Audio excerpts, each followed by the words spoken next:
She's got long legs and short shorts, but she ain't got no teeth. She wears a red bandana on her head, and she smiles so sweet. She'll steal your heart at their first sight, she'll rip apart your soul. She'll torture your mind and waste your time and drag you down the road, 'cause she's a Jezebel, St. Andrew Jezebel, 'cause she's a Jezebel, St. Andrew Jezebel. Hey y'all, you're listening to the St. Andrews Jezebel Podcast. My name is Ashley. I'm a third-generation Panama City native.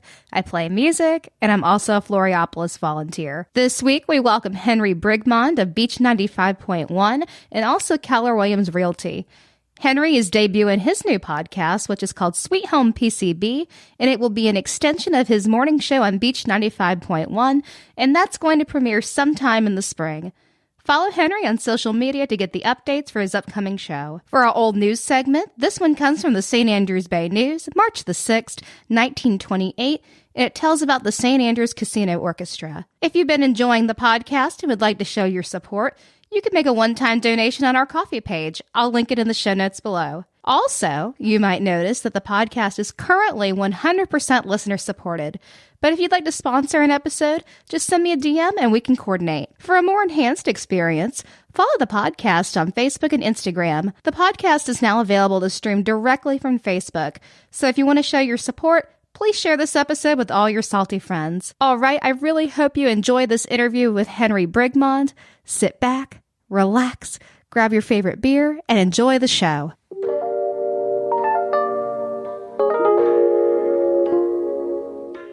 Today, we meet with radio personality Henry Brigand from Beach 95.1. After 3 decades of broadcasting and marketing, Henry took his experience in finding the right customers and clients and has also helped find employees' homes as a full-time realtor. Licensed in Florida, he focuses on helping panhandle families to list their homes at the right price and buy their dreamed homes. Henry is also starting a local podcast in the spring. Welcome, Henry. Please tell us about your new podcast. Well, Sweet Home PCB comes from my marketing name for my Keller Williams Success Realty business at Sweet Home PCB, where I'm all over social media and everything. And I actually came up with a name before I even moved here from Georgia, because I've been really wanting to do real estate full-time for years. And because I'm doing it now, I think it's going to be fun, because Sweet Home PCB is all about, I'm nothing like St. Andrews Jezebel. I love this podcast, by the way. Thank you. And this is going to be just very little about real estate, because most people aren't going to want to listen to 20 minutes of me talking about how to buy or sell a home unless they really are trying to buy or sell a home. There's just a lot happening around Panama City Beach, some things for tourists to know about, things for people that are moving in to know about, and it's about, just about everything here in Bay County and the surrounding areas, because if you can drive to it, you can go enjoy it. And of course, an area like this at St. Andrews, this will be important to talk about, because who doesn't want to come to St. Andrews to enjoy some food or live music or any of the fun things? This is probably the most welcoming place in Bay County. I agree. It's really a special spot to be. So where can folks listen to your current show and the podcast that's coming up? Well, the podcast is to be announced soon, exactly on where, because we are starting, ideally right now, we're looking about March 17th will be the first, but it will be linked to Beach 95.1, beach951.com, also on all the different places you can get your podcast. But I am going to be starting soon doing some more stuff in the mornings on Beach 95.1. This spring, we'll start doing a little bit each day. And the next thing you know, I'll be live and talking about everything happening here in the Panhandle.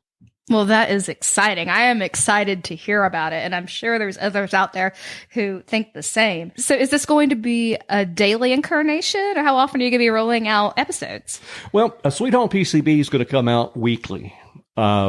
We figure every Thursday, and just as a way to kind of keep up with what's going on. There may be some things that are happening over the weekend or coming up during that period of time. Might be something that I couldn't talk about on the air on Beach 95.1 long enough, there might be something that maybe some big news item in the area that we could talk to one of our local news anchors or reporters, or we could talk to different people, the mayor, the city council, anybody, talking about what's happening in our community in a way that won't drive people crazy, because I'm a very neutral guy. I'm here just to tell the facts and tell exactly what's going on and to help people to get to know our area a little bit better, because I absolutely love this place. My hometown is Warner Robins, Georgia, but this is my home. This is where I love, and this is where I'm going to stay the rest of my life. Oh, I love that. And I also love that you're from Warner Robins. That's cool.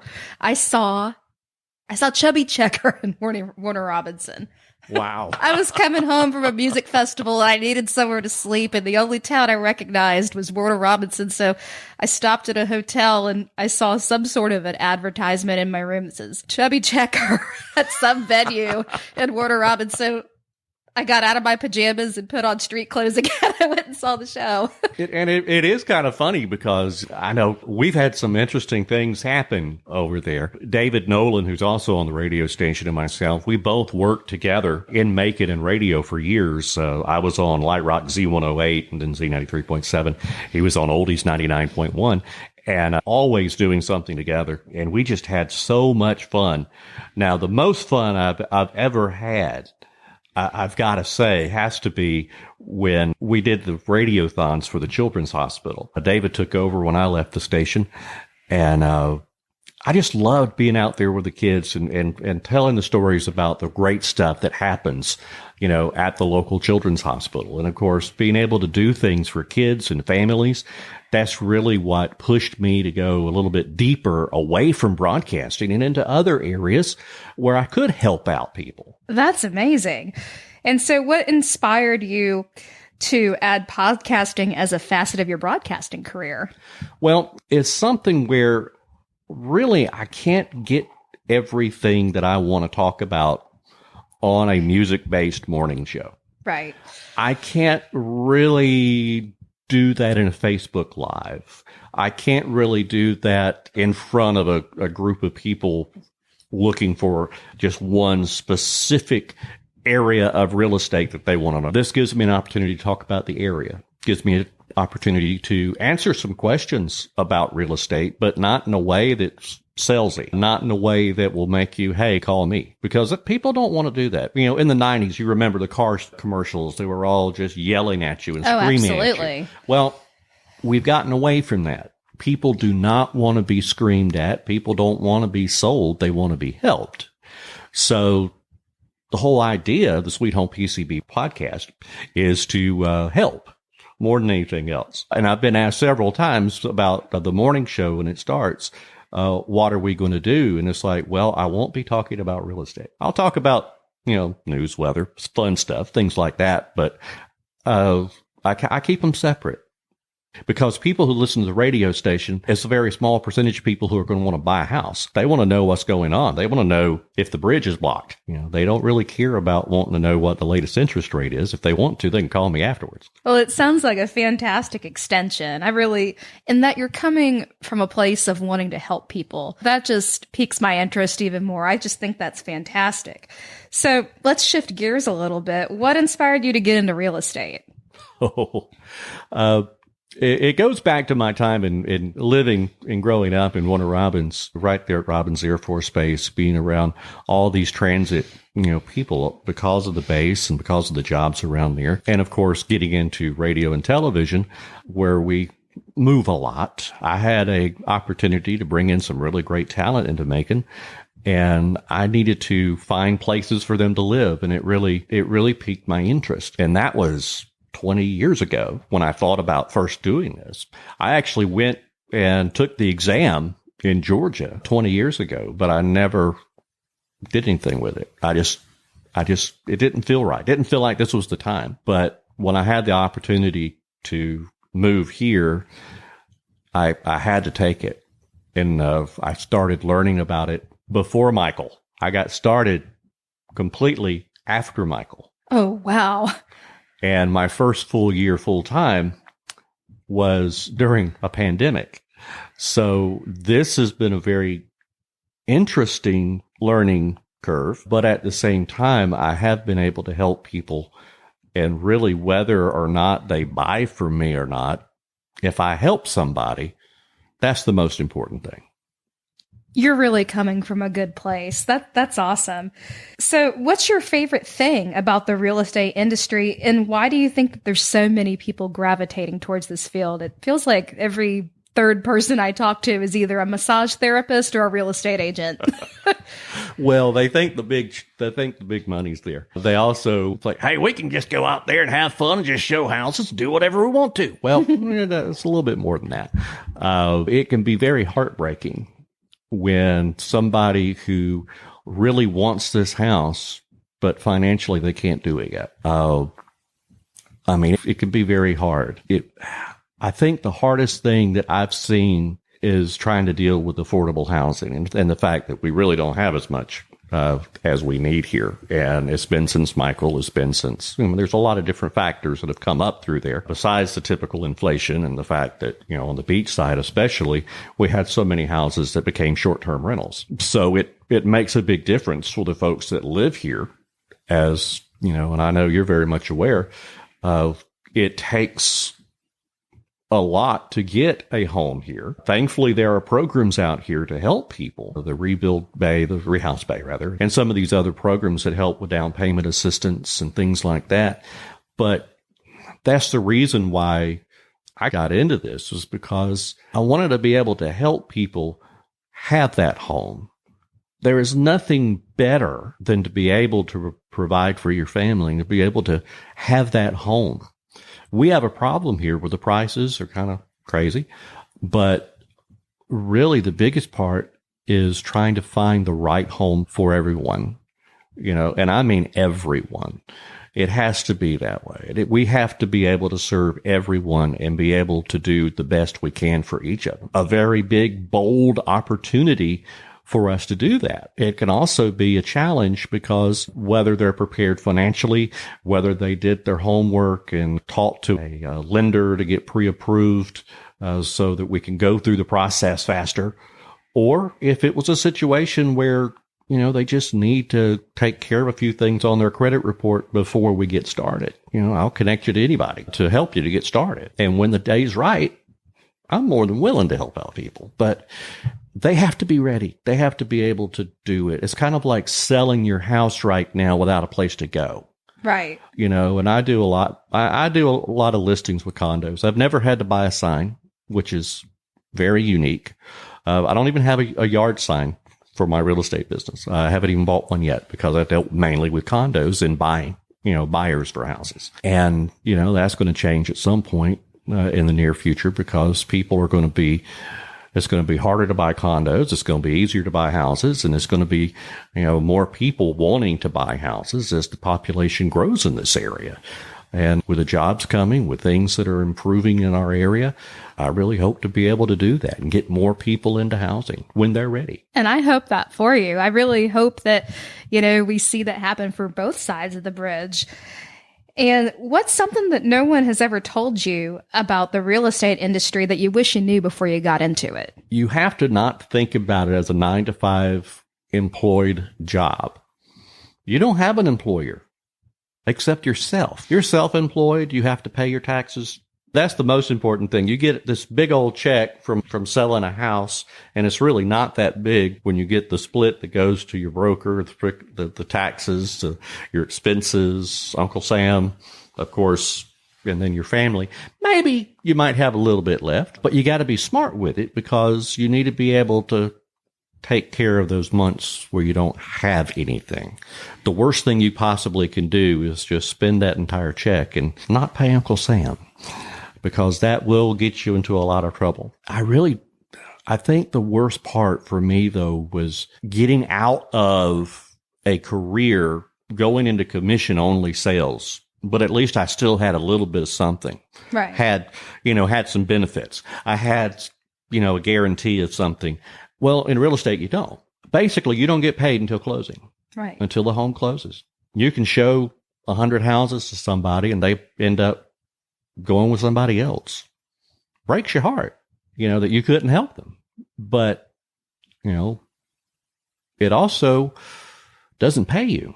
And, that doesn't help pay the bills, doesn't help take care of the family. And that's why a lot of times people get started in the business and they don't stay in it because they have that, not an entrepreneurial mindset. They have an employer mindset because that's what they're used to. And you have to be prepared for it. You've got to be prepared for 6 months of no income. I relate to that a lot as a musician because it's like you said, you don't get paid until the closing of the house. It's kind of the same thing with music. You don't get paid until the gig's over. So if something happens to that gig or something happens to you, it's a little bit of shaky ground and it's not for everybody. Exactly. Just imagine you end up singing the wrong song or the wrong genre of song. I mean, right. You don't play to your audience. Yeah, they're not going to pay you. And you spend all those hours doing that and travel and everything else and you not get paid. That's rough. And the same thing happens with real estate agents. There's over 2,000 with the Central Panhandle Association of Realtors. There's 2,000 people in real estate in the Bay County and surrounding areas. The one joke that we have is that in the state of Florida, at least half the population has a real estate license. Oh my goodness, that's funny. And if you think about it, there's a lot of people that do, but they have it because they think they're going to be quick and easy money and not realize that there's a lot of things that go on throughout the entire process that you have to stay on. It's not a matter of showing houses and writing a contract. It's a lot of other areas behind the scenes that helps. And you got to make sure you're up to speed and transparent and keep everything going for your clients. Otherwise, you're going to be one of those folks that don't eat for 6 months. It sounds like a very tough business and you must be very brave to be in it. So let's shift gears again since we're in St. Andrews. What do you love about St. Andrews? As I was looking around, there's something that this area just feels like home. For everybody that visits here, it feels like home. And for everyone that comes here, they always have a favorite restaurant. And I would say 9 times out of 10, when I'm talking to somebody from out of the area, they'll talk about some places at the beach, but they really just go on and on about the places here in St. Andrews. The experience, the way everybody is so welcomed here. The way that you can enjoy live music 7 days a week. Yes. I mean, you don't always have that at the beach or anywhere else. There's just a lot of areas that I've been to, but this is just such a special place. This really kind of is my place I like to just go to just to relax. Take off the radio and realtor hat and just be myself and enjoy the people. And this is a good place to do that. I'm from here. I've told other guests I used to catch the school bus before I drove at Dan's Pond. So it just makes me so happy to see so many people on fire for, my home and my grandmother's home. My grandmother, lived in the apartments over on Lake Huntington back in the 50s. It's just awesome. And I'm glad you share that enthusiasm. So is there anything new or exciting besides your podcast that you'd like to share with us? Well, I tell you, definitely the updates of what we're doing with the radio station and things like that are wonderful, but I'm preparing this year to expand my real estate business into a full team. I've already got a couple agents that are working with me to help out, but I'm not doing it the way that a lot of people do it because sometimes when you work with real estate agents and that are part of a big team, you deal with that one person for one part of the transaction and you go to the next person. You don't really talk to the person that you have the relationship with.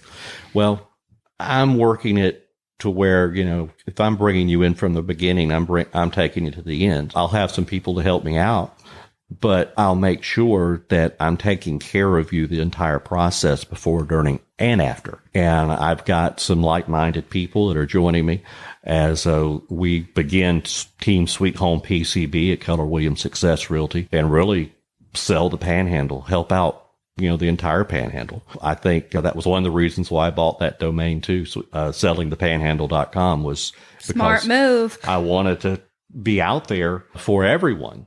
Now, my home base has always been Panama City Beach, but my first year in the business, I didn't sell anything at Panama City Beach. It was all out. It was on this side of the bridge, and I love this side of the bridge. I mean, I enjoy it. Every part of our area is so special.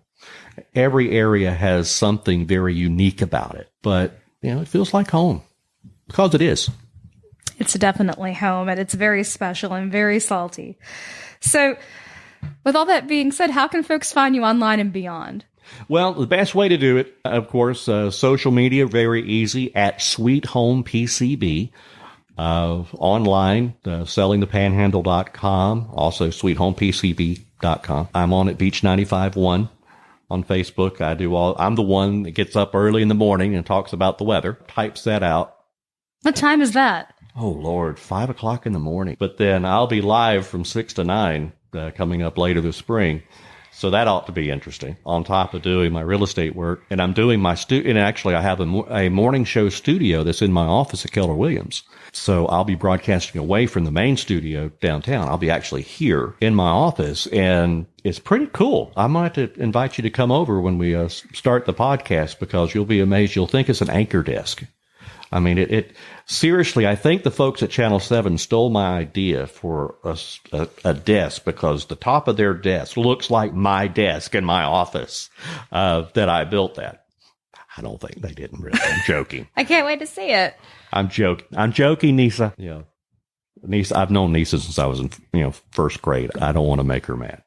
She has stories about me she could tell, so I want to make sure I keep her happy. But I love it. I'd love for you to come by and see us. We're easy to find. And of course, you call me anytime, 850-851-9201. Call, text, any questions, or you just want to say hi. That's what we're here for. Absolutely. I think I'll take you up on that. Well, thank you so much, Henry, for being here. Thank you so much for taking your time to come down and visit Floriopolis. And this is our first meeting, which is exciting. And until next time, keep St. Andrews salty. One of the best things about St. Andrews is that you can see live music every day. That's right. There is live music being played somewhere in St. Andrews 7 nights a week. Fortunately, my friend Ken Schaefer creates and publishes a weekly schedule for St. Andrews as well as most of Bay County. Ken's spreadsheet schedule is updated often when there's any changes. Ken also shares individual music events and is walking the walk and talking the talk when it comes to supporting live music. Not only does Ken supply the music schedules, but he attends several music performances a week and takes fantastic photos of the musicians. As a working musician myself, I feel blessed to have Ken and his wife Donna as treasured members of our local musical family. Make sure you like and follow Ken's page, Salty Sounds in St. Andrews, and Oh Boy Music on Facebook, so that you'll always know where all the live music will happen. Thank you so much, Ken, for everything you do. All right, here's some community events for the upcoming week. All right, let's start with Thursday. It's collaboration night at the library on Beck. This one's hosted by Stephen Meyer. He's an awesome host, so bring your guitars, bring your songs, and have a good time. I believe they start at 7 p.m. They've got a great selection of beer. They've got an even greater selection of books. So go have yourself a great time at the library. On Fridays, there's the historic walking tour with Ellen at the Panama City Publishing Museum at 1 p.m. Moving on to Saturday, you've got the market at St. Andrews, starting at 8 or 9, I believe. And there's live music brought to you by Floriopolis at 10 a.m. That evening at Little Village, you've got Chuck Foster and Gary Nichols playing from 6 to 9. Sunday Fun Day is always the best in St. Andrews. If you're going to go out and have brunch, I highly recommend Alice's. I always get the shrimp and grits and the Bloody Mary. Or you could also go to the tap room. They've got a great courtyard. They've always got live music. There's usually a food truck, not to mention their fabulous beer selection. You can't go wrong with a Sunday at Tap Room. Monday, there's Monday Night Little Fest, also at the Tap Room from 6 to 9. This is a musician's showcase. Again, they've got great beers. They've got great bartenders. It's a wonderful atmosphere. And it's a chance for you to see musicians in a more casual setting. Hope y'all enjoy it. On Wednesday, there's public hours at Floriopolis from noon to 5. Show up and paint your masterpiece for the next fence display. And by the way, go check out Janie's Fence. It's right across from the captain's table. Right now, the current theme is mythical creatures, but I believe the next theme is paint whatever you like, inspired by a song lyric. Also on Wednesday, there is a comedy open mic at the library on Beck. The sign-up is at 7:30 p.m. That's all the community events I've got for this week. Tune in next week for more. Did you know that St. Andrews once had an orchestra? For that matter, did you know they used to have a casino? Sounds pretty fancy for back then. I found this article in the St. Andrews Bay News from This Week in History in 1928. The Casino Orchestra wishes to announce that commencing with the next picture show at the casino Friday night, March 9th, the orchestra will play while the picture is being shown, in addition to the regular program before the show. The orchestra is planning to vary the music in the future. There will be solos by the various instruments, and classical as well as popular numbers will be rendered. We wish to furnish the patrons of the casino whatever kind of music they like best. Therefore, we will appreciate requests for numbers from anyone, and if we have the music or can get it, it will be glad to play any number requested. If you have never heard the Casino Orchestra, come out for the first opportunity. If you like the music, tell your friends. If there is anything about it you do not like, tell us. Constructive criticism will be appreciated. We want everyone in St. Andrews to feel that the Casino Orchestra is their orchestra and that is a part of what belongs to St. Andrews. We'll be glad to furnish music free of charge for any charitable or any worthy cause, providing the date on which the music is desired does not fall on a day which a picture is being shown at the casino. The orchestra. Thank y'all so much for tuning in to Season 2, Episode 8 of the St. Andrews Jezebel Podcast. I want to thank Henry again for being on the podcast and remind everyone to check out Sweet Home PCB when it premieres. Also, make sure you tell all your salty friends to follow us on Facebook so you'll receive a notification every Thursday when episodes go live. We got some great guests coming up. March is National Archaeology Month, so we've got a great guest for y'all next week. That's Ben Ligon. He owns and runs Native Spirit and Gallery right here in St. Andrews. And then the Season 2 finale drops March 17th, and who better to close out the season with local singer-songwriter Tyler Reese. If you liked our theme song, it was written by me and recorded by Dave Schwartz on the campus of Gulf Coast State College. The rest was written by me and recorded in my music room, with the interviews recorded at Floriopolis. Well, we'll see you next Thursday. Till next time, keep St. Andrews salty. Red lipstick, so thick, and a push-up bra. Tramp stamp, stretch marks, and a lacy thong, 'cause she's a Jezebel, St. Andrew Jezebel, 'cause she's a Jezebel, St.